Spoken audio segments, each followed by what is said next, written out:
Hello students, कैसे हो? I hope आप सब बहुत ही अच्छे होंगे। होली के उत्सव में आपने बहुत ही उमंग और बहुत ही उत्साह के साथ में मनाया होगा। होली का त्योहार अभी जा चुका है और इसके बाद में आज अपन फिर से अपने रूटीन पे आ गए। संडे को होली के उत्सव की वजह से अपनी लाइव क्लास नहीं हो पाई थी और उस समय मैंने आपको बताया भी था, एक वीडियो डाला था, उसमें हमने आपको इन्फॉर्म भी किया था कि नेक्स्ट संडे से पहले आपको डेफिनेटली एक क्लास जरूर मिल जाएगी। हालांकि वो क्लास आज आपको लाइव क्लास के रूप में नहीं मिल पा रही है, लेकिन एज ए प्रीमियम आपको आज क्लास प्रोवाइड करवा रहे हैं। जो अपना नेक्स्ट चैप्टर था aldehyde, ketone and carboxylic acid, इसके बारे में आज अपन चर्चा करने वाले हैं। जो लाइव क्लास में इसके बारे में अपन पढ़ने वाले थे, तो वो आज अपन प्रीमियम क्लास में देखेंगे इसके बारे में कि इसमें कौन कौन से ऐसे पॉइंट्स है, कौन कौन से ऐसे टॉपिक है जो कि 2021 बोर्ड एग्जाम के लिए मोस्ट इंपोर्टेंट रहने। तो देखिए, इस बार जो बोर्ड के एग्जाम होने वाले हैं उसमें इसमें से देखिए क्या क्या मोस्ट इंपोर्टेंट पॉइंट है। सबसे देखिए इसके लिए जो इंपोर्टेंट चीज वो है कि ये वाला जो अपना चैप्टर है, इसमें बिल्कुल एक भी ऐसा पॉइंट नहीं है जो इस बार के जो सिलेबस है उसमें रिड्यूस किया गया है। यानी इस चैप्टर में से बिल्कुल भी कोई कटौती नहीं की गई है। जितना चैप्टर था आपको कंप्लीट उतना ही पढ़ना पड़ेगा। बाकी के जितने भी चैप्टर हैं उनमें बिल्कुल थोड़ा बहुत किसी में कम या किसी में ज्यादा सिलेबस को रिड्यूस जरूर किया है, लेकिन ये एक ऐसा चैप्टर है जिसमें सिलेबस को बिल्कुल भी कम नहीं किया गया। जो जितना था आपको उतना पूरा ही पढ़ना पड़ेगा। चलिए देखिए, इसमें अपने को कौन कौन सी चीजें हैं जिन पर ज्यादा फोकस करना है, जिन पर अपन फोकस करके ज्यादा से ज्यादा नंबर ले सकते हैं। तो इसके लिए जो मोस्ट इंपोर्टेंट क्वेश्चन है उसमें सबसे पहला क्वेश्चन, जो फर्स्ट क्वेश्चन है वो है टोलेन अभिकर्मक। जी हाँ, ये क्वेश्चन 2 बार पूछा जा चुका है पिछले 5 साल के पेपर में। लाइव क्लास में मैं आपको पिछले 5 साल के पेपर भी बताता हूं, तो वो भी देखिए अपने साथ साथ ही आ जाएंगे। 2016 और 2018, 2016 एंड 2018 2 बार ये क्वेश्चन पूछा जा चुका है। क्वेश्चन को पूछने का तरीका अलग अलग हो सकता है, अगला कैसे भी पूछ सकता है, कितने प्रकार से क्वेश्चन को पूछा जा सकता है, वो सारी चीजें मैं अभी आपको बताने वाला हूं। देख लीजिए, सबसे पहला देखिए, नॉर्मली आपको क्वेश्चन इस तरह से पूछ सकता है कि टोलेन अभिकर्मक क्या होता है। What is the Tollens reagent? Tollens अभिकर्मक ये होता क्या है? सबसे पहला और नॉर्मल सा इजी सा सवाल तो ये हो सकता है आपके लिए। तो आप कहेंगे सिल्वर अमोनियम नाइट्रेट। अमोनियम और सिल्वर दोनों का जो नाइट्रेट होता है, अमोनियम सिल्वर नाइट्रेट, उसे टोलेन अभिकर्मक के नाम से जाना जाता है। सेकेंड क्वेश्चन जो इसमें से पूछा जा सकता है वो ये हो सकता है कि एल्डिहाइड एवं कीटोन में विभेद का कोई एक तरीका बताइए। 2018 में इस क्वेश्चन को इसी प्रकार से पूछा हुआ था कि एल्डिहाइड एवं कीटोन में अंतर करने का कोई एक तरीका बताइए। हालांकि इसमें अंतर करने के बहुत सारे तरीके हैं, लेकिन जो सबसे महत्वपूर्ण तरीका है वो केवल टोलेन अभिकर्मक का ही। लैब में भी जब अपन टेस्ट करते हैं एल्डिहाइड कीटोन में, दोनों में डिफरेंट करते हैं, तो सबसे पहले अपन टोलेन टेस्ट करते हैं और इसी के द्वारा अपन कंफर्म करते हैं कि कंपाउंड है वो एल्डिहाइड है या कीटोन। तो जो दूसरा क्वेश्चन है वो ये हो जाएगा कि एल्डिहाइड और कीटोन में डिफरेंट कीजिए। तो उसमें आपको रिएक्शन लिखनी पड़ेगी एल्डिहाइड के साथ में। जो टोलेन अभिकर्मक है ये एक ऑक्सीकारक है और दुर्बल ऑक्सीकारक। कैसा ऑक्सीकारक है? दुर्बल ऑक्सीकारक। तो दुर्बल ऑक्सीकारक होने के कारण ये केवल एल्डिहाइड का ऑक्सीडेशन कर सकता है, कीटोन का ऑक्सीडेशन ये नहीं कर सकता है। तो आप रिएक्शन में लिखेंगे कि ये केवल एल्डिहाइड को ऑक्सीडाइज करता है, कीटोन को ऑक्सीडाइज नहीं करता है, और एल्डिहाइड के साथ में इसकी रिएक्शन लिखेंगे। और उसके बाद में जो थर्ड क्वेश्चन पूछने का तरीका है वो डायरेक्ट ऐसे पूछेगा कि एल्डिहाइड को टोलेन रिएजेंट से ऑक्सीडाइज कीजिए। एल्डिहाइड का ऑक्सीडेशन करना है टोलेन अभिकर्मक के द्वारा। और चौथा तरीका जो क्वेश्चन पूछने का है थोड़ा सा घुमा करके कि किसी रासायनिक अभिक्रिया के द्वारा सिद्ध कीजिए कि जो टोलेन अभिकर्मक है, एल्डिहाइड है, ये एक परबल अपचायक है। देखिए यहां पर जो टोलेन अभिकर्मक है ये होता है, देखिए टोलेन अभिकर्मक, इसका जो फॉर्मूला होता है वो इस प्रकार का होता है, ये होता है टोलेन अभिकर्मक। और ये ऑक्सीकारक है, तो ये एल्डिहाइड का ऑक्सीकरण करेगा तो इसका खुद का अपचायक हो जाएगा। तो उस स्थिति में अपन एल्डिहाइड को कहेंगे अपचायक। और जो एल्डिहाइड होता है ये कीटोन की तुलना में प्रबल अपचायक होता है, ये ध्यान रखना है। तो अगला क्वेश्चन आपको इस तरह से पूछ सकता है कि किसी रासायनिक अभिक्रिया के द्वारा ये बताइए कि जो एल्डिहाइड है ये एक प्रबल अपचायक है, एल्डिहाइड के कंपैरिजन में एक स्ट्रॉन्ग रिडक्टिंग एजेंट है, इसको आप कैसे प्रूव करेंगे। तो इसके लिए भी आप यही रिएक्शन लिखनी है, उसका भी आंसर यही हो। तो देखिए क्वेश्चन 3-4 अलग अलग हो चुके हैं, आंसर सबका आपको ये लिखना है। देखिएगा आपको किस तरह से इन दोनों की रिएक्शन करवानी है और देखिए दोनों में क्या प्रोडक्ट बने। ये देखिए सिल्वर और अमोनिया इन दोनों का कॉम्प्लेक्स यौगिक बना हुआ है, इसके दो मॉलिक्यूल लेते हैं अपन। तो इसमें से जो सिल्वर और अमोनिया है ये दोनों टूट करके या डिकम्पोज होकर के अलग अलग हो जाएंगे। Ag अलग हो जाएगा और जो NH3 है इसके दो मॉलिक्यूल अलग हो जाएंगे। यहां पर आप जो देखेंगे जो Ag है ये +1 स्टेट में, इसके ऑक्सीडेशन नंबर +1 है, और ये वाला जो Ag है ये न्यूट्रल हो गया, उदासीन हो गया।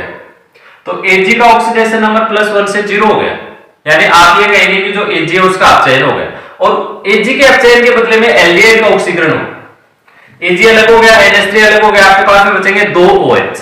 OH माइनस ने अपना इलेक्ट्रॉन Ag को दे दिया, 2 OH बचेंगे, उसमें से एक H2O रिमूव हो जाएगा। 2 OH में से एक H2O रिमूव होने के बाद में बचा हुआ एक ऑक्सीजन वो आकर के ऐड हो जाएगा एल्डिहाइड।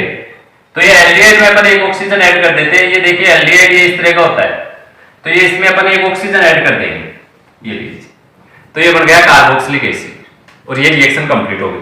एल्डिहाइड का ऑक्सीकरण हो गया कार्बोक्सिलिक अम्ल में, और जो टोलेरा विकर्मक है उसका अपचयन हो गया है Ag में, और ये जो यहां पर Ag बना है इसको अपन बोलते हैं रजत दर्पण। जैसे आप रिएक्शन करवाते हैं तो टेस्ट ट्यूब में रिएक्शन होने के बाद में टेस्ट ट्यूब की चारों तरफ दीवार पर आपको Ag के पार्टिकल चिपके हुए मिलेंगे, यानी चांदी चिपकी हुई रहती है, और चांदी जो होती है चमकदार धातु होती है। तो इसको जैसे आप देखेंगे टेस्ट ट्यूब में तो ये आपको चमकदार रजत दिखाई देगा, दर्पण के जैसा दिखाई देता है, इसलिए जो Ag प्रे को प्राप्त होता है उसका अपन नाम रख देते हैं रजत दर्पण। तो 2021 के लिए बहुत ही मोस्ट इंपोर्टेंट क्वेश्चन है। पिछले 5 साल के पेपर में 2 बार आ चुका है, 2016 और 18। उसके बाद में 19 और 20 में नहीं आया है, तो 2021 में आने की संभावना इसके लिए बहुत ही ज्यादा है। उसके बाद में चलते हैं दूसरे क्वेश्चन पे। जो दूसरा क्वेश्चन है वो भी एल्डिहाइड से ही लिया गया है। एल्डिहाइड में से आपके लिए जो दूसरा क्वेश्चन है, इससे पहले 2016 में एक क्वेश्चन पूछा हुआ है, उसके बाद में पिछले 4 साल में क्वेश्चन नहीं पूछा हुआ है कि क्लीमेंसन अपचयन, एल्डिहाइड में एक अपचयन होता है क्लीमेंसन अपचयन, उसके बारे में क्वेश्चन पूछा हुआ है कि क्लीमेंसन अपचयन की रासायनिक अभिक्रिया लिखिए।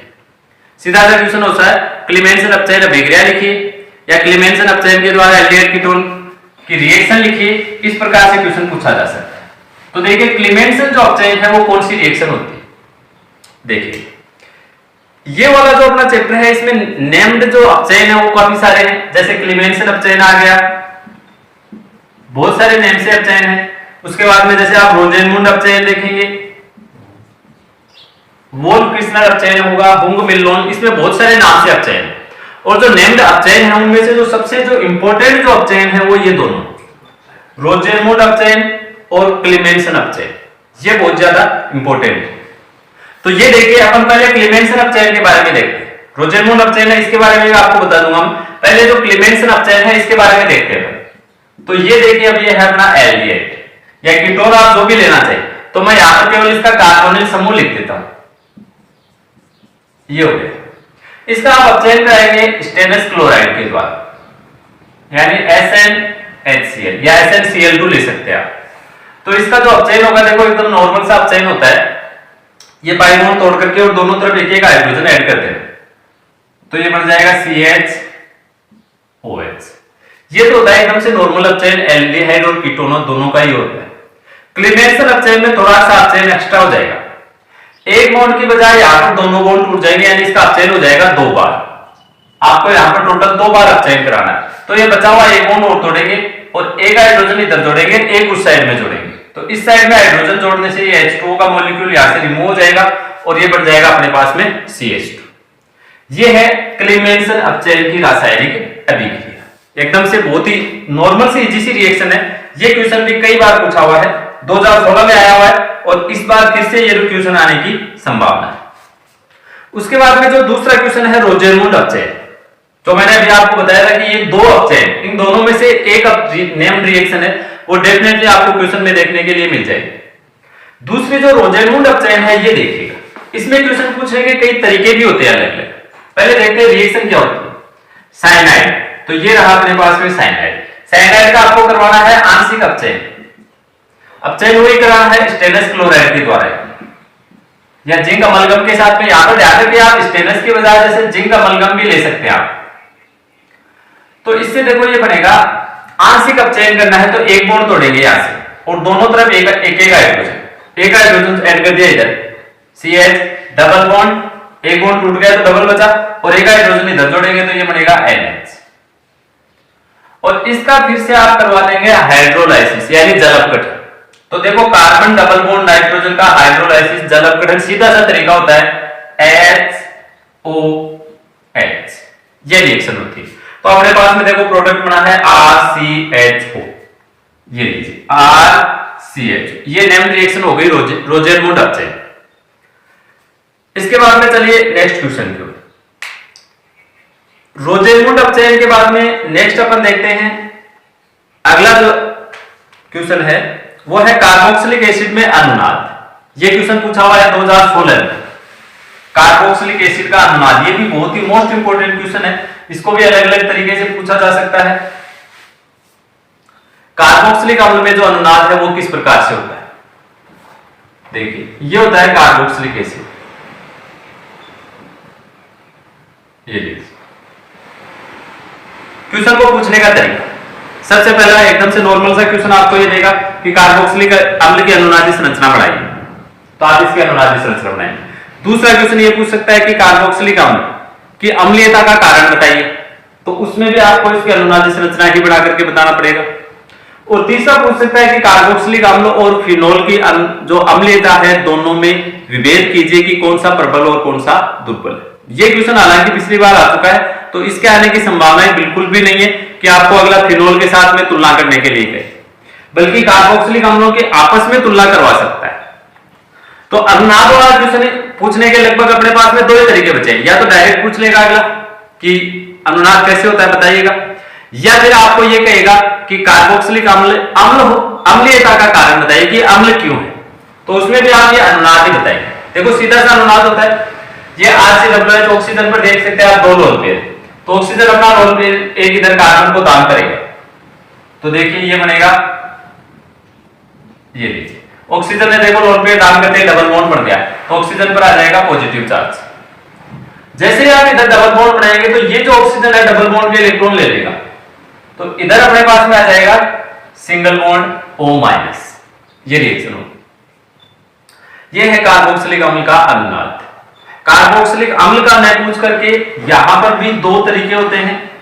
एक आपको कार्बोक्सिलेट आयन का अनुनाद पूछ सकता है, RCOO- का अनुनाद बताइए, तो उसमें देखिए ये चेंज हो जाएगा, ये H नहीं होगा उसको, और यहां पर नेगेटिव चार्ज होगा, ये आएगा उसमें अनुनाद। आपको जो H है वो नहीं बनाना होता, इस तरह से आप अनुनाद बना सकते हैं। उसके बाद में देखते हैं अगले क्वेश्चन, नेक्स्ट जो क्वेश्चन, ये क्वेश्चन 2016 में पूछा हुआ था। 2016 में क्वेश्चन को इस प्रकार से पूछा था कि प्रोपिनोइक अम्ल की अनुनादी संरचना बनाइए। तो प्रोपिनोइक अम्ल में आप यहां पर R की जगह लिख देते C2H5, 3 कार्बन वाला प्रोपिनोइक एसिड हो गया। बस क्वेश्चन पूछने का तरीका बदल देता है, बाकी क्वेश्चन बार बार वही आते हैं। फिर उसके बाद में देखिए 2016 में ही पूछा हुआ क्लीमेंसन अपचयन, 2016 में पूछा हुआ है कार्बोक्सिलिक एसिड। उसके बाद में नेक्स्ट अगला चर्चा करते हैं। नेक्स्ट जो है वो है RMGX को आप कार्बोक्सिलिक एसिड में किस प्रकार से कन्वर्ट कर सकते हैं। RMGX की रासायनिक अभिक्रियाएं हैं, उनमें से डेफिनेटली एक रिएक्शन अपने सिलेबस अपने बोर्ड के पेपर में आने वाली, ग्रीनयार अधिकर्मक की रासायनिक अभिक्रिया, एक रिएक्शन डेफिनेटली आएगी। देखिए RMGX में जो रिएक्शन है उसमें से टॉप जो 2 या 3 महत्वपूर्ण अभिक्रियाएं हैं उसमें से एक रिएक्शन ये कि आप कार्बोक्सिलिक एसिड बनाना है तो RMGX को कार्बोक्सिलिक एसिड में कैसे कन्वर्ट कर सकते हैं। तो देखिए सीधा सा तरीका है, RMGX की रिएक्शन कराएंगे अपन कार्बन डाइऑक्साइड के साथ, तो अपने पास में यौगोत्पाद बनेगा। देखिएगा कैसे बनेगा, कार्बन डाइऑक्साइड, ये तो है अपने पास में कार्बन डाइऑक्साइड, और ये RMGX को मैं यहां से तोड़ दूंगा तो ये बनेगा प्लस और माइनस, और CO2 को आप यहां से एक बॉन्ड तोड़ेंगे तो इधर तो आएगा नेगेटिव, तो इस नेगेटिव पर तो आप ये प्लस जोड़ देना, तो ये मैं जोड़ देता हूं इस पर, तो ये MgX प्लस, और इधर आएगा प्लस तो इस पर मैं जोड़ देता हूं R माइनस, ये बन गया अपने पास में यौगोत्पाद। अब आप इसका हाइड्रोलाइसिस यानी जल अपघटन कर दीजिए, ये लीजिए इसका देखो जल अपघटन, तो जल अपघटन में देखो इसको यहां से तोड़ देना, ये RCOOH, ये कार्बोक्सिलिक एसिड बनकर के तैयार हो गया, ये लीजिए कार्बोक्सिलिक एसिड। इस तरह से आप बहुत ही इजीली कार्बोक्सिलिक एसिड का निर्माण कर सकते हैं। RMDX की जो टॉप 2 या 3 रिएक्शन है उसमें से मोस्ट इंपोर्टेंट में से एक ये रिएक्शन होती है जो लगभग पूछने की संभावना इस बार बनी हुई है। उसके बाद में आगे चलते हैं। नेक्स्ट जो क्वेश्चन है वो है वोल्फ किस्नर अपचेन। ये क्वेश्चन भी नहीं पूछा हुआ है, ये भी इंपॉर्टेंट क्वेश्चन में से एक है। वोल्फ किस्नर अपचेन, ये देखिए क्या होता है। सीधी सी रिएक्शन है। सबसे पहले आपके पास में जो भी एल्डिहाइड या कीटोन है तो उसकी रिएक्शन आप कराएंगे हाइड्रोजन के साथ, और ये रहा अपना हाइड्रोजन। इस हाइड्रोजन के साथ में एल्डिहाइड कीटोन की रिएक्शन करवाइए तो देखिए हाइड्रोजन बन जाएगा। ये यहां से आप H2O निकाल दीजिए तो देखो ये H2O निकलने के बाद में बन जाएगा C डबल बॉन्ड N और उसके आगे NH, और अब इसका आप अपचयन कर देंगे। और इसका आपको जो अपचयन करना है वो करना है एथिल अल्कोहल और सोडियम धातु के साथ, ये अपचयन करना है। देखिए सीधा सा अपचयन होगा। यहां से तोड़िए आप, 2 हाइड्रोजन इधर जोड़ेंगे, 2 इधर जोड़ेंगे, CH2 2 इधर जोड़ दीजिए, वापस हाइड्रोजन बन जाएगी। ये है वोल्फ किस्नर अपचयन। इसमें मिलती जुलती एक रिएक्शन और आती है हुंग मिलनोन अपचयन। उसमें आपको बस थोड़ा सा चेंज करना होता है। यहां पर जो अपचायक होते हैं वो उसके अलग है, हुंग मिलनोन के अपचायक अलग है। Na की बजाय NaOH अपचायक होता है। यहां पर भी एथिलीन ग्लाइकोल ये अपचायक होते हैं। बस ये अपचायक थोड़े से चेंज होते हैं तो नाम जो है वो वोल्फ किस्नर से बदल करके और उसका हुंग मिलनोन अपचयन हो जाता है। उसके बाद में नेक्स्ट रिएक्शन 2017 के क्वेश्चन में आई है। नॉर्मल एकदम सीधा सा क्वेश्चन पूछा जाता है, इसमें से ज्यादा घुमाकर के क्वेश्चन नहीं पूछे जाते हैं। कैनिजारो विक्रिया लिखी। घुमाकर के क्वेश्चन इसमें से पूछने के ज्यादा तरीके नहीं होते, केवल सीधा ही तरीका होता है कि write the Cannizzaro reaction, Cannizzaro विक्रिया लिखी। घुमाकर के पूछना चाहिए तो बस थोड़ा सा इतना घुमा सकता है कि कौन कौन से एल्डिहाइड हैं जो कैनिजारो विक्रिया देते, ये पूछ सकता है। तो आप सबसे पहले बताएंगे कि ऐसे एल्डिहाइड जिनमें अल्फा हाइड्रोजन नहीं होते, जैसे फॉर्मेल्डिहाइड HCH। तो इसमें देखिए इधर अल्फा कार्बन नहीं, अल्फा कार्बन नहीं है तो सीधी सी बात है अल्फा हाइड्रोजन भी नहीं होंगे। तो ये एल्डोल संघनन विक्रिया न देकर के कैनिजारो विक्रिया दे। एल्डोल संघनन रिएक्शन ये इस बार बिल्कुल भी मोस्ट इंपोर्टेंट नहीं है, तो इस रिएक्शन को अगर आप छोड़ना चाहें तो इस बार छोड़ सकते हैं। एल्डोल संघनन विक्रिया आने की चांसेस लगभग 0.01%। देखिएगा रिएक्शन कैसे करानी है कैनिजारो विक्रिया। तो आप इसके 2 मॉलिक्यूल लेंगे, जैसे एल्डोल संघनन में 2 लेते हैं वैसे 2 मॉलिक्यूल। कंडीशन ये है कि इसमें अल्फा हाइड्रोजन नहीं होनी चाहिए, तो आप इसका करवा देंगे असमानुपातन। आपको इसका असमानुपातन करवाना है। असमानुपातन का मतलब 2 मॉलिक्यूल में से एक का ऑक्सीकरण। तो ऑक्सीकरण करेंगे तो एल्डिहाइड का ऑक्सीकरण अभी अपन ने टोलेन रिएजेंट से करके देखा था। CHO के ऑक्सीकरण से बनता है COH कार्बोक्सिलिक एसिड, और दूसरे मॉलिक्यूल का आप करवा देंगे अपचयन। तो अपचयन में ये जो CH2 डबल बॉन्ड O है, ये देखिए है CH2 डबल बॉन्ड O। तो एक आप पाई बॉन्ड तोड़ेंगे और दोनों तरफ एक एक हाइड्रोजन ऐड करेंगे। ये लीजिए, ये कैनिजारो रिएक्शन कंप्लीट हो गई। बस शॉर्ट में इतनी सी रिएक्शन होती है। 2 तरीके से पूछी जा सकती है, कौन से यौगिक देते हैं और क्या रिएक्शन होती है। ये क्वेश्चन 2017 में पूछा हुआ था, अभी ये दोबारा पूछा जा सकता है। अगला जो क्वेश्चन वो क्वेश्चन 2020 में हालांकि पूछा जा चुका है, लेकिन फिर भी ये क्वेश्चन मोस्ट इंपोर्टेंट है 2021 के लिए। देखिएगा 2018 में भी ये क्वेश्चन आ चुका है। कार्बोक्सिलिक अम्लों की अम्लीयता का क्रम, इससे संबंधित 2018 और 20 में कंटिन्यू 2 बार क्वेश्चन पूछे हुए हैं, लेकिन फिर भी इसमें से क्वेश्चन आने के चांसेस हैं कि यहां से क्वेश्चन आ सकता है। फिर से बढ़िया क्वेश्चन बनता है। ऑब्जेक्टिव में भी इस प्रकार के क्वेश्चन पूछे जा सकते हैं। आपको 4 कार्बोक्सिलिक एसिड दे दिए, कौन से की अम्लीयता सबसे ज्यादा है, कौन से की अम्लीयता सबसे कम है। तो देखिए अम्लीयता का सीक्वेंस अपन देखते हैं, जैसा अल्कोहल में होता है ठीक वैसा ही होता है। जितना ज्यादा प्लस आई प्रभाव होगा, ये जैसे फॉर्मिक एसिड है HCOH, फिर दूसरा हमारे पास में एसिटिक एसिड CH3COH। देखिए प्लस आई प्रभाव थोड़ा सा बढ़ाएगा, प्लस आई प्रभाव बढ़ेगा तो अम्लीयता कम हो जाएगी, यानी फॉर्मिक अम्ल की तुलना में एसिटिक अम्ल ये दुर्बल अम्ल होगा। फिर अपन ले लेते हैं प्रोपेनोइक अम्ल C2H5COH। प्लस आई प्रभाव और बढ़ गया तो अम्लीयता है वो और कम हो जाएगी, डिक्रीज हो जाएगी। जितना ज्यादा प्लस आई प्रभाव होगा अम्लीयता उतनी ही कम होगी। ये प्लस आई प्रभाव का अम्लीयता का बढ़ता हुआ क्रम है, ये पूछा जा सकता है। या फिर इसमें एग्जांपल आ सकते हैं माइनस आई प्रभाव वाले में। देखिएगा डाइफ्लोरोएसिटिक एसिड, इधर दो क्लोरीन जुड़े हुए, इनका माइनस आई प्रभाव। दूसरा देखिए नाइट्रोएसिटिक एसिड, इधर एक NO2 जुड़ा हुआ है, इसका भी माइनस आई प्रभाव। तीसरा फ्लोरोएसिटिक एसिड, इधर एक फ्लोरीन जुड़ा हुआ है, इसका भी माइनस आई प्रभाव। फ्लोरीन, नाइट्रो और डाइफ्लोरो तीनों के माइनस आई प्रभाव है, लेकिन जिसका माइनस आई प्रभाव ज्यादा होगा वो प्रबल अम्ल होगा, क्योंकि प्लस आई प्रभाव से अम्लीयता घटती है और माइनस आई प्रभाव से अम्लीयता बढ़ती है। यानी डाइफ्लोरो, दो फ्लोरीन का माइनस आई प्रभाव सबसे ज्यादा होगा। एक नाइट्रो की तुलना में दो फ्लोरीन का ज्यादा है, एक फ्लोरीन की तुलना में एक NO2 का ज्यादा है। तो यह आप सीक्वेंस लिख सकते हैं अम्लीयता का क्रम। इसमें आपको प्लस आई प्रभाव वाले या माइनस आई प्रभाव वाले क्वेश्चन पूछे जा सकते हैं। दोनों में से एक क्वेश्चन पूछने की बिल्कुल से पूरी संभावना इस बार। उसके बाद में नेक्स्ट रिएक्शन, हेलोफॉर्म अभिक्रिया देने वाला यौगिक। हेलोफॉर्म अभिक्रिया कौन सी रिएक्शन होती है, और इसमें रिएक्शन की बजाय ज्यादा इंपॉर्टेंट ये होता है कि ऐसे कौन कौन से यौगिक हैं जो हेलोफॉर्म अभिक्रिया दे सकते हैं। हेलोफॉर्म अभिक्रिया देने वाले यौगिक बताने आप। हेलोफॉर्म अभिक्रिया देने वाले एल्डिहाइड कौन कौन से, तो हेलोफॉर्म अभिक्रिया देने वाला केवल एक ही एल्डिहाइड। देखो सबसे पहले आप इसको नॉर्मल वे में समझिए कि कौन कौन से यौगिक ये रिएक्शन देते हैं, कौन से एल्डिहाइड और कौन से कीटोन। एल्डिहाइड और कीटोन जिनके क्रियात्मक समूह पर मेथिल समूह, ये जैसे कीटोन का क्रियात्मक समूह हो गया तो एक साइड में मेथिल समूह होना चाहिए, ये लीजिए ये एल्डिहाइड हो गया तो इसमें भी एक तरफ मेथिल समूह होना चाहिए। केवल ऐसे यौगिक ही हैं जो हेलोफॉर्म अभिक्रिया देते हैं, यानी एसिटाल्डिहाइड ये अभिक्रिया दे सकता है। और कीटोनों में भी एक साइड में मेथिल समूह वाले जो कीटोन होते हैं वो ये रिएक्शन दे सकते हैं।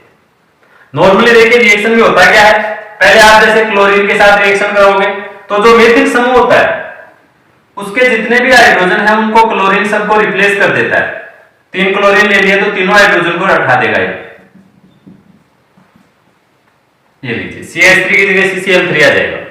ये जो कंपाउंड होता है इसका नाम होता है क्लोरल। ऑब्जेक्टिव में ये क्वेश्चन पूछा जा सकता है। निम्न में से क्लोरल का रासायनिक सूत्र है, तो आपको ये देखना है COCl3, ये होता है क्लोरल का रासायनिक सूत्र। उसके बाद में इसकी रिएक्शन अगला देगा आपको सोडियम हाइड्रोक्साइड के साथ। तो आपको देखिए इस प्रकार से रिएक्शन करानी है NaOH, इधर तो जुड़ जाएगा H, तो ये तो बनेगा क्लोरोफॉर्म CHCl3 और इधर आपको जोड़ना है ONaRCO, इस पर आप जोड़ देंगे ONa, ये रिएक्शन कंप्लीट हो गई। ये कार्बोक्सिलिक एसिड का सोडियम लवण बन गया, यानी जो एल्डिहाइड कीटोन थे उसका ऑक्सीडेशन हो गया एक तरह से। अर्थात हेलोफॉर्म अभिक्रिया के द्वारा एल्डिहाइड और कीटोन का ऑक्सीडेशन किया जाता है। उसके बाद में चलते हैं नेक्स्ट जो मोस्ट इंपोर्टेंट क्वेश्चन है उसकी ओर। देखिएगा अगला क्वेश्चन, नाभिक स्नेही के प्रति एल्डिहाइड की तुलना में जो कीटोन होते हैं वो ज्यादा क्रियाशील होते हैं। 2018 में आया हुआ क्वेश्चन। इसमें आपको रीजन पूछने की बजाय ज्यादातर संभावनाएं यही रहती है कि आपको कुछ एग्जांपल्स देकर के और उसमें से अगला ये कहेगा कि इनको सीक्वेंस में सेट कीजिए। देखिएगा मैं आपको एग्जांपल देता हूं, जैसे CH3CH HCH CH3CH2CH और CH3CO CH3, ये लीजिए। अगला कहेगा कि नाभिक स्नेही के इनके बढ़ते हुए क्रम में लिखिए या घटते हुए क्रम में लिखिए, क्रम में सेट करने को कहेगा। पहले अपन देखो क्रम समझ लेते हैं, क्रम कैसे होता है। प्लस आई प्रभाव और त्रिविम बाधा जितनी ज्यादा होगी एल्डिहाइड कीटोन की क्रियाशीलता उतनी कम होती है, क्योंकि प्लस आई प्रभाव बढ़ जाएगा और त्रिविम बाधा बढ़ जाएगी, तो जो नाभिक स्नेही है उसका अटैक कम हो जाएगा। नाभिक स्नेह का आक्रमण हमेशा कम होगा और नाभिक स्नेह का अटैक कम हो जाएगा। तो देखिए फॉर्मेल्डिहाइड, इसमें प्लस आई प्रभाव और त्रिविम बाधा बिल्कुल भी नहीं है। देखो इधर केवल हाइड्रोजन जुड़ा हुआ है, न कोई प्लस आई प्रभाव है न कोई त्रिविम बाधा है। कीटोन में सबसे ज्यादा होती है त्रिविम बाधा, दोनों तरफ एल्किल समूह और दोनों तरफ ही प्लस आई प्रभाव, प्लस आई प्रभाव और त्रिविम बाधा सबसे ज्यादा। यानी आप ये देख सकते हैं कि जो कंपाउंड जितना ज्यादा छोटा होगा उसकी रिएक्शन उतनी फास्ट होगी। तो सबसे फास्ट रिएक्शन अपना देगा फॉर्मेल्डिहाइड, दूसरे नंबर पे फास्ट रिएक्शन देगा एथेनॉल एसिटाल्डिहाइड, तीसरे नंबर पे फास्ट रिएक्शन देगा प्रोपियोनएल्डिहाइड और सबसे लास्ट यानी सबसे स्लो रिएक्शन देगा एसीटोन। ये इनमें सीक्वेंस होगा। आपको ध्यान रखना है जो कंपाउंड जितना छोटा होगा उसकी नाभिक स्नेह के साथ रिएक्शन उतनी ही ज्यादा फास्ट होगी। उसके बाद में देखते हैं नेक्स्ट अगला जो मोस्ट इंपोर्टेंट क्वेश्चन है। अगला जो मोस्ट इंपोर्टेंट क्वेश्चन है वो ये है कि रोजेनमुंड अपचयन के द्वारा, जो रोजेनमुंड अपचयन अभी थोड़ी देर पहले मैंने आपको सॉरी माफ कीजिए वो रोजेनमुंड अपचयन स्टेफिन अभिक्रिया पढ़ी थी अपन ने जस्ट अभी क्लेमेंसन अपचयन के साथ में जो रिएक्शन बताई थी उसको आप एक बार नोट कर लीजिएगा, वो स्टेफिन अभिक्रिया थी। अभी रोजेनमुंड अपचयन का क्वेश्चन आया है।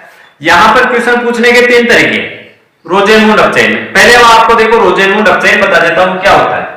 अम्ल क्लोराइड RCOCl इसका अपचयन करना है। तो देखो एकदम नॉर्मल सा अपचयन होता है, यहां से तोड़ोगे HH ये अपचयन हो गया, सीधी सी रिएक्शन है RCHO, पहला प्रोडक्ट ये बन गया एल्डिहाइड, दूसरा प्रोडक्ट ये बन गया HCl। ये तो है रोजेनमुंड अभिक्रिया। पहला क्वेश्चन तो ये पूछ रहा है रोजेनमुंड अभिक्रिया लिखिए, क्वेश्चन नंबर 1। क्वेश्चन नंबर 2, रोजेनमुंड अभिक्रिया में जो उत्प्रेरक होता है वो कौन सा होता है, मोस्टली आपको ध्यान में रखना है पैलेडीकृत बेरियम सल्फेट BaSO4, पैलेडीकृत बेरियम सल्फेट इसका अपचायक होता है। ये यहां पर क्या कार्य करता है, रोजेनमुंड अपचयन अभिक्रिया में पैलेडीकृत बेरियम सल्फेट क्या कार्य करता है, ये यहां पर उत्प्रेरक विष का कार्य करता है, अभिक्रिया के वेग को बढ़ाने की बजाय कम करने का कार्य करता है। क्योंकि जो एल्डिहाइड बना है इसका आगे फिर से अपचयन हो सकता है एल्कोहल में और इससे आपको प्राथमिक अल्कोहल मिल सकता है। तो अगर आप चाहते हैं कि रिएक्शन यहीं पर रुक जाए आगे नहीं हो तो उसका काम यही करेगा बेरियम सल्फेट। दूसरा जो इंपॉर्टेंट क्वेश्चन है और तीसरा इसमें से जो क्वेश्चन पूछा गया वो क्वेश्चन ये क्वेश्चन की अपन बात कर रहे थे जो कि पीछे पूछा हुआ है शायद 2017 या 18 में कि रोजेनमुंड अपचयन अभिक्रिया के द्वारा फॉर्मेल्डिहाइड का निर्माण नहीं हो सकता, ये संभव नहीं है। क्यों नहीं? देखिएगा, अगर आप यहां पर फॉर्मेल्डिहाइड बनाना चाहें RCHO की बजाय HCHO तो यहां पर भी आपको RCOCl की जगह HCOCl लेना पड़ेगा और जो HCOCl है ये ध्यान रखिएगा अस्थायी यौगिक है, यानी इस प्रकार का कोई कंपाउंड नहीं होता, तो ये रिएक्शन नहीं होगी। तो तीसरा और सबसे मोस्ट इंपोर्टेंट तीनों में से यही है कि रोजेनमुंड अपचयन अभिक्रिया के द्वारा फॉर्मेल्डिहाइड का निर्माण क्यों नहीं किया जा सकता। सीधा सा आंसर है क्योंकि HCOCl अस्थायी होता है, यह आपको इसका आंसर देना है। उसके बाद में आगे चलिए, आगे दो रिएक्शन नेम्ड रिएक्शन है जो कि इस बार मोस्ट इंपोर्टेंट है। एक है नेफ अभिक्रिया और दूसरी है स्मिट अभिक्रिया। देखिएगा दोनों के बारे में पढ़ते हैं। सबसे पहले देखो मैं आपको नेफ अभिक्रिया बताता हूं।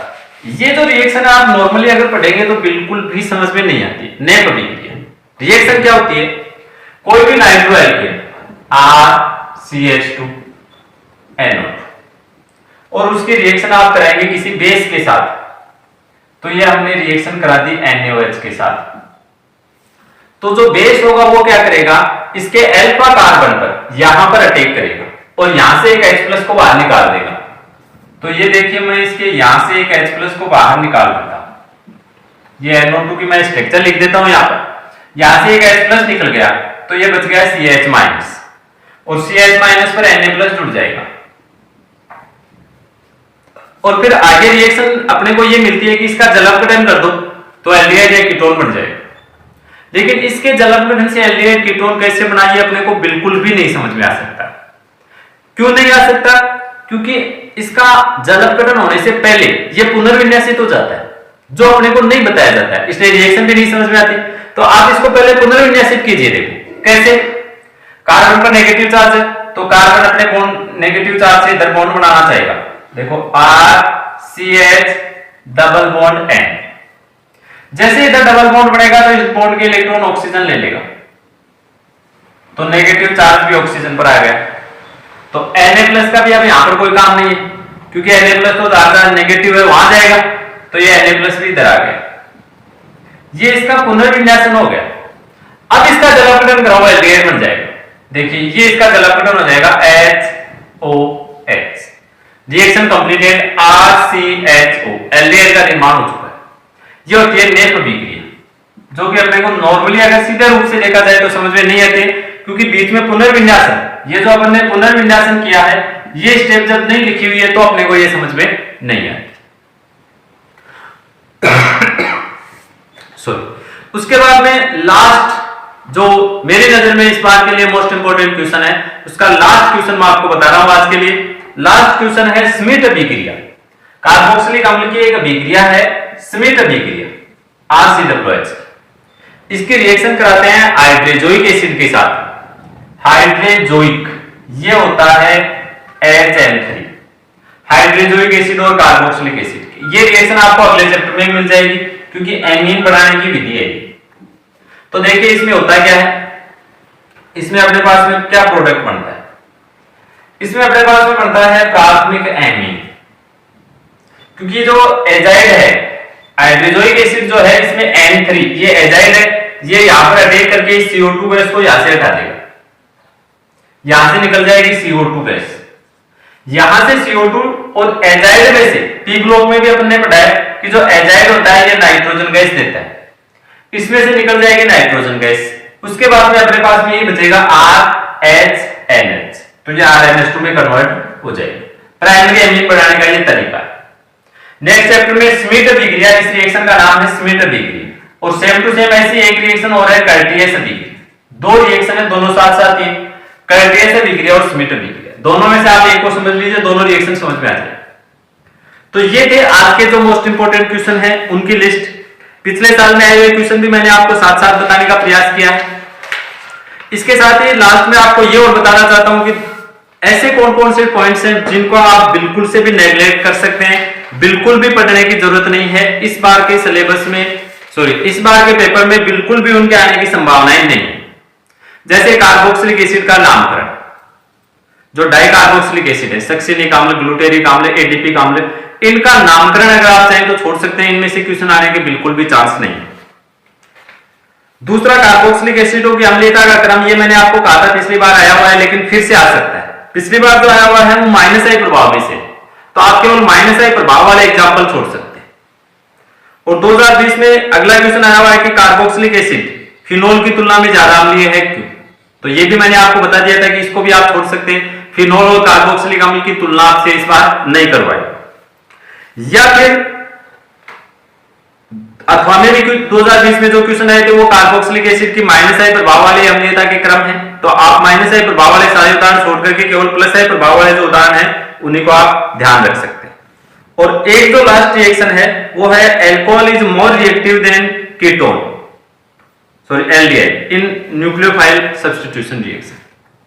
तो ये क्वेश्चन है जो कि आप 2021 के लिए नेग्लेक्ट कर सकते हैं, यानी ज्यादा लंबी चौड़ी लिस्ट नहीं है, कुछ 2-4 पॉइंट है जिनको छोड़ सकते हैं। जैसे कार्बोक्सिलिक अम्लों की अम्लीयता में आप छोड़ सकते हैं -I प्रभाव वाले सारे समूह, और कार्बोक्सिलिक अम्ल की अम्लीयता, ये एग्जांपल आप छोड़ सकते हैं। बाकी के जो पॉइंट है वो मोस्ट इंपोर्टेंट, जो जिन पर आपको ज्यादा फोकस करना है वो भी मैंने आपको सारे बता दिए। आशा है आपको बहुत ही बढ़िया समझ में आया होगा। फिर भी अगर आपकी कोई क्यूरी है, आप कोई क्वेश्चन पूछना चाहते हैं, या आपके नजर में अगर कोई मोस्ट इंपोर्टेंट क्वेश्चन है तो वो जरूर हमें भी बताइए, और आप कमेंट बॉक्स में डालिए ताकि और भी ज्यादा से ज्यादा बच्चों को उनको फायदा हो सके, क्योंकि आप जो कमेंट बॉक्स में डालेंगे वो सभी बच्चों तक पहुंचेगा। तो आपके नजर में अगर कोई मोस्ट इंपोर्टेंट क्वेश्चन है तो आप निश्चित रूप से उसको कमेंट में डालिए ताकि सभी बच्चों तक पहुंच सके। तो आज के वीडियो में स्टूडेंट्स इतना ही। नेक्स्ट वीडियो में मिलते हैं लाइव क्लास में एक नए टॉपिक के साथ में। तब तक के लिए जय हिंद, जय भारत।